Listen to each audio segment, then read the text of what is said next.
So today we're reviewing Jaws. See it before you go swimming.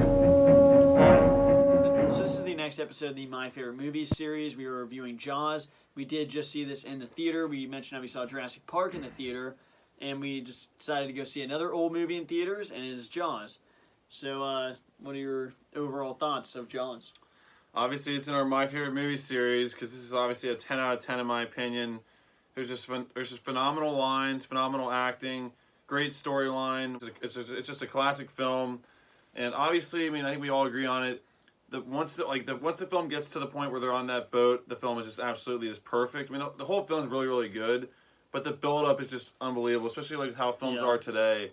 It really makes you wait for like a reveal of what you actually see, and it just, I mean, it really just it's just a classic film, great lines, and it's just an awesome film. What are your overall thoughts of Jaws? No, I definitely agree. Suspense, thriller, classic. I think I said earlier with the section with my brother Mike that it's top 10. Later. Yeah, and basically it's one that I went and saw when I was younger.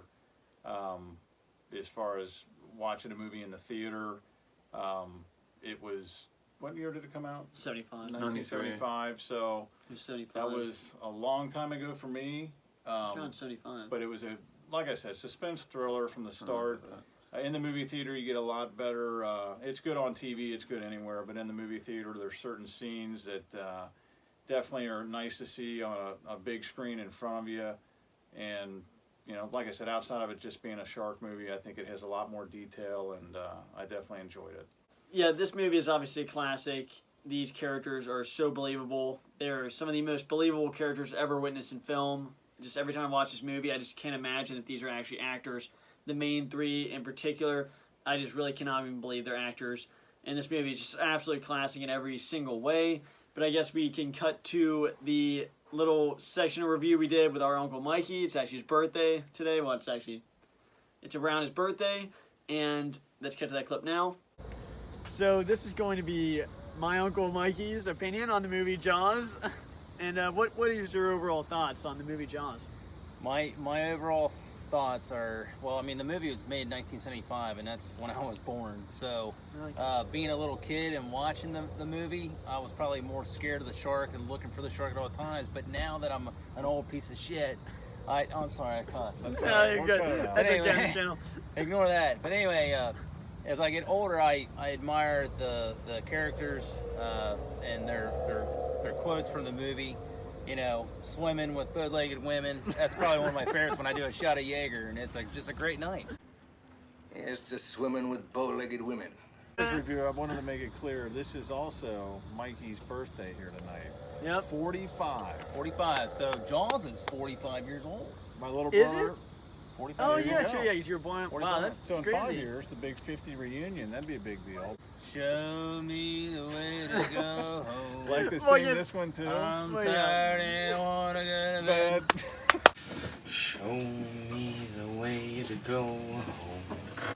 Had a little drink about an hour ago, and it went right to my head. Hey! I had a little drink about an hour ago, and it got right to my head. Just say, Mike, you want to name your favorite quote and then a favorite scene? I mean, I pretty much said it because I say it all the time when I'm out at the bars. But yeah, here's the swimming with bow-legged women. And then, do you have a favorite scene, or is that the same thing? Favorite scene. Pick I one. thought it was cool when the shark took down a barrel, and they're like, well, he can't take down a barrel, or he'll never take down down two. two. 3, But he took down 2. Now with He's two. gonna go 2. He can't take down 3. Yeah. All right, well, and now back to the review. Let's each give a favorite scene and then a favorite line. Do you have a favorite scene? I think favorite scenes is tough. I mean, for me, like what Jake had brought up at the beginning, you know, I really enjoyed the movie all throughout. But like I told them and what he brought up, I think as soon as they go out onto the ocean, the 3 main characters, and they take on the shark, it really takes off as far as it was already a good movie, but then becomes great. So as far as like favorite scenes, I don't know that there's so many from the character Quinn that I think are great, great acting by him, make the movie even that much better. So if I had to pick out one scene in particular that I would go with, I would guess I would go with when they were eating. After being out on the ocean for a little bit, they're getting to know each other. He loosens up, he's having a few drinks, and just when he starts going into storytelling. Yeah, that was definitely a great scene for sure. Because if I had to pick out one in particular, it might be when the first barrel is attached to the shark. And because, yeah, there really is no one scene above another. I guess picking best scene is kind of ridiculous because the whole movie is just so perfect. But I guess maybe when they attach the first barrel to the shark, there's a lot of funny moments there. When they first get the barrel on him, trying to tie the actual thing on. Hooper's tying the, what do you call it, the barrel onto the rope onto the barrel. Hooper, hurry it up now, tie it on. Hurry it up, he's coming straight for us. Don't screw it up now. Don't wait for me. Shoot! And there's a funny moment there, and Quinn saying he has a perfect shot at him, hurry up, and that's definitely a really good, cool scene there with it swimming around. Yeah, and Jake, Your before you favorite go, I think what I wanted to add in with the scene I was talking about when they were eating, what Kenny brought up, out of the whole thing I loved and would say it's all part of my favorite scene, but especially when he's explaining about the USS Indianapolis. That's something for, a lot of people don't know that was during World War II. He's talking about the delivery of the bomb. That's the delivery of the A-bomb. It's what we basically secured and sealed our victory against Japan in World War II on. And that is a true story. Well, obviously he wasn't there, but his character that played is based on a true story. Was there, and that was a true story of a ship that went and dropped off the A-bomb to where it was dropped from a plane. But when they were coming back, it's a long story short, but they didn't take a certain pattern they were supposed to, and they got torpedoed by the Japanese. The ship sank, and like he said in the movie, they were not reported to have been missing because that was such a secretive mission. But how he explains that really gives a lot of great detail. You really feel like, you're a part of that. Japanese submarine slammed 2 torpedoes into our side, Chief. Sometimes that shark, he looks right into you. You know the thing about a shark, he's got lifeless eyes. Black eyes, like a doll's eyes. So 1,100 men went in the war. 316 men come out, the sharks took the rest. And that's my best scene. I mean, I was gonna probably say that I was thinking the dinner scene as well. Like, if I'm trying to pick a different one that hasn't been said yet, I mean, probably a scene when they first meet Quint in his like barn area when they walk in. He calls out the Hooper character, and just that whole scene there. I feel like it's a pretty good scene just to introduce him. And obviously, the first time you see Quint in that one classroom setting when he scrapes his fingernails against the chalkboard's a great intro to his character there. You all know me. Know how I earn a living. I'll catch this bird for you, but it ain't gonna be easy. Not like going down the pond chasing bluegills or tommy cats. I guess, favorite line, he's got plenty. I mean, maybe I'll give a couple because I think, like Jake said, when they're in that scene before they go out on the boat, he's trying to break down, he wants to go by himself as far as Quinn, the character. Then he's got to take on these guys with him as far as Chief Brody and Hooper. I'm pretty sure it's Quint. Hopper? Quint. Okay, and Quint. Is it Quint or Quinn? Quint. He's not too high on Hooper as far as going out there, and he's trying to, Hooper's a younger character. He's talking to him, trying to break him down. Hooper's trying to get on the boat and trying to earn his way on, and basically he grabs Hooper's hands and he looks at him, and he knows the guy hasn't done too much manual labor, and basically tells him that he's been counting money all his life. You got city hands, Mr. Hooper. Been counting money all your life. Because he's rich. Yeah, I think that's kind of a funny line. His family's rich. Yeah, yes, what, do you have one, or you want to... There's once again, there's more than one. Yeah, I mean, you can't, there's not one above the other. It's just... If you had to obviously, name one. the one that I was thinking about was the one when Hooper's talking to the mayor character, and he's saying about the... He's just because he wants to get his name on the National Geographic. That's one of my favorite lines, and he laughs after that. And then probably one more line I have to go with is, obviously the main one that you think about when you think about this movie is obviously one from that one. You're gonna need a bigger boat. I think most of my favorite lines definitely the banter between Hooper versus flipping Quint. I think that's my favorite lines is between them. There's a lot of funny lines. Wait, actually, And like there's a funny banter between them that it's hard to pick one out of those. I definitely think that "We're gonna need a bigger boat" is gotta be my favorite line though, just because of that how that whole scene plays out. But that actually might be one of my favorite lines is when Chief Brody's chumming the water and he says, "Why don't you come down and shovel some of this?" I can go slow ahead. Come on down and chum some of this shit. And then in that line, that's definitely one of the best lines for me. One more I was gonna say was when Chief Brody's when they have no idea what's going on, just to show how like out of their like league are when he says the line showing. The wire's showing. The wire's showing. Unbuckle me. That was one right there. This is a really random one. Then one more that was also a funny one is when they think that was when those people that were just going out on the boats. Which that's another scene I want to mention was when they go. All those guys were, like on those boats, like throwing bombs, just dropping like blood into the water, and they're just like they're totally ignoring all the people's like roles. Like, what was the line? Oh, that's right.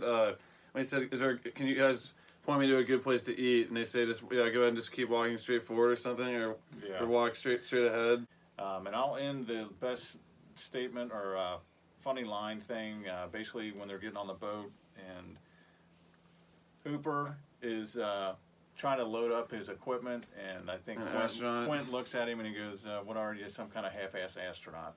So when you watch the movie, he's got great one-liners. Just plays a great part. And then obviously when they think they caught the first shark, and he says, "What kind of shark is this?" It's a tiger shark. A what? Yeah, I was glad to be able to see that on the big screen. Never thought I'd be able to. Yeah, that is the thing that I wanted to mention about this. The characters are really believable, and this review's kind of all over the place. But you do kind of something I noticed, at least watching in theater this time, is that you can kind of tell Quint. He's obviously was in the war, and he's kind of hardened by that stuff. But you can kind of tell in this movie that he's kind of loving every second of chasing this shark. Yeah, at least I got that feeling watching it this time. Is that he's been in war. But even when they don't get him at first with that first barrel, that shot of him like standing on the deck, I really like that shot. How he's like kind of smiling there. Honestly, it's because he's kind of just. I feel like it's kind of like Packard and Kong, where it's like they love to be back in the action. I'm pretty sure. I mean, one connection I thought I made here. I'm not sure I heard this right, but it kind of reminded me of Hawkeye's character in The Town when he said how he would never put on a life jacket again, type thing. Meaning like if the ship starts to go down, he just wants to go down with it and not even sit there. Yeah. Which is why I think once the boat started to sink, I'm not sure if he gave himself a life jacket. I think he gave one to Brody, and I just feel like I got that sense like he didn't really want to go back to shore after that. Yeah, basically. I agree with that. I think characters and it's life in itself. You being older, you get more reflection on these things. That character he was talking about definitely did not want to go back to jail. I believe for Quint, the bottom line to that was he had suffered through an experience that you hear in that story of a lot of sharks eating the men that were in the water from the ship that sank, and he saw enough horror that he basically would rather drown than to go through that sequence again. Two things really quickly. There was one more line when he says that he's gone under the boat. That's what we didn't really say. Yeah, and also, as far as like what I think about this film is the cinematography. There's just a million great shots in this film. I mean, the opening scene alone, when the girl runs into the ocean, how like the night in the ocean, just how perfect that shot looked. And it's then, really hard to film in the night. Yeah, so. no, it looked really good, and just. I mean, also just the idea of the camera acting as the shark's eyes. You don't even see the shark; you just see the camera, and then also the shooting stars you see, and just like the great. I mean, those shots are just amazing. Of just like this.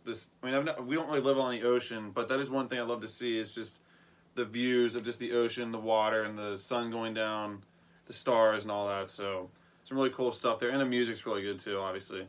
Yeah, I guess my final thoughts on this movie is the shark obviously looks great. Yeah. I mean, it holds up. This movie holds up so well. The sound was awesome in the theater, and also it's funny with this movie because we do a lot of fishing, and this movie really is so relatable. I mean, in a way, we fish for much smaller fish, but there's so many lines in this movie that are so quotable whenever we're out fishing, so it shows how much of an impact this movie's really had. So relatable, and these characters are so believable. This is honestly one of the best movies ever. And it holds up really well. Seeing in the theater was still really exciting, and is obviously one of our favorite movies. Your final thoughts? Yeah, final thoughts for me. Like Kenny and Jake both said, it could be a lot, but an American classic for sure. It's one that you can enjoy over and over again. And now that you've seen it a lot, quite honestly, I love to see once again once they get out on the ocean. It's like a battle between three men and a shark, and you can put yourself in those positions. Obviously, you don't want to get to the point where you're being in a ship that's going down, or you have the chance of being eaten by a great white that's that big. But it's just one of those mythical things, kind of. They are out there, these sharks. They stretch it obviously a little bit with some of the detail of what they put in this, but just the different relationships that are formed, that internal battle that's going on out there, and like they said, you know, remembering that these guys were going out to do something that, you know, was for hopefully the better good of the community, but it was also against a shark that's out in his own world that, you know, he's trying to, the battle between men and wildlife, I guess.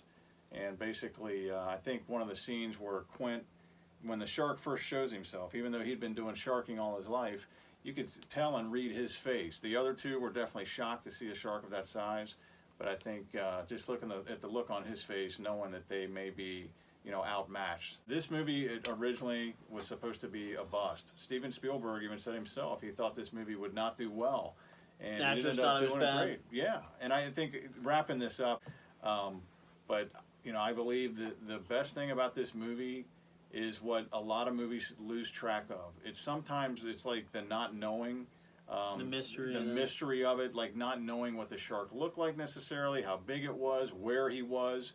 Those are the things that make great movies for me. It's not about the blood and guts. I know that comes into movies. I'm fine with that.